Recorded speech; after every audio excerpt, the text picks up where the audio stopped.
Колку е доволно за месецот да се преживее достоинствено? Моје мислење испод 10.000 не треба да биде. 3.000, 5.000 ништо не се нема. Луѓе, не дај Боже, еве деца мали таму ваму на лекар не може да појдат со тие пари. Таа социјална, колку што знам, е 3.000 денара социјална помош. Со 3.000 денара ништо не може да се. Ни лек што се вели.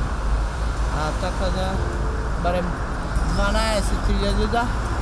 Тоа е тоа. Мислам, испод 7-8.000 денари дека немат шанса да помине.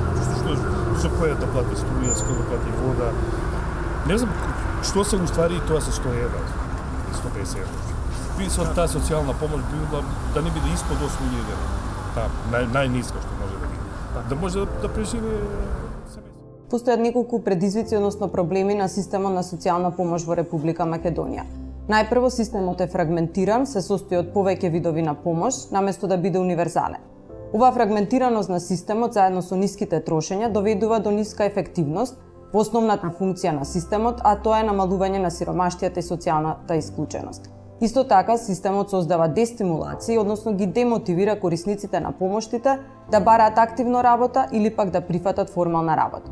Токму овие предизвици се основа за истражувањето кое што го спроведе Financing во смисла на воведување на нов систем на социјална помош, а тоа е гарантиран минимален доход. Ваквиот систем на социјална помош кој е сложен и обесхрабрувачки треба да го реформираме. Може да направиме нешто сосем различно, како на пример да гарантираме дека нема да има семејство со приход понизок од оној достоен за живот. Ова се вика минимален гарантиран доход. Тој ќе обезбеди лесен премин од социјална ранливост кон подготвеност да се бара и прифати работа. Тој е добра основа за поквалитетен живот. Примателите ќе може да заработуваат, да основаат бизнис, да се грижа за другите на кои им е потребна помош. Минималниот доход ќе им обезбеди поголема сигурност за тоа и подобар, покреативен живот. Financing симулираше 3 варијанти на гарантиран минимален доход. Во првата и втората варијанта, семејство со двајца родители и 2 деца би добило 10.800, односно 9.660 денари, ако не остварува доход, или разликата до ова достоинствено ниво ако остварува доход помал од него. Во третата варијанта, семејството би добило половина од заработениот доход. Значи, ако семејството заработува 9.000 денари од, на пример, сезонска работа, државата ќе му помогне со дополнителни 4.500 денари. Трите шеми за гарантиран минимален доход се дизајнирани на таков начин да произведат позитивни ефекти за животниот стандард на населението и за активацијата на пазарот на труд.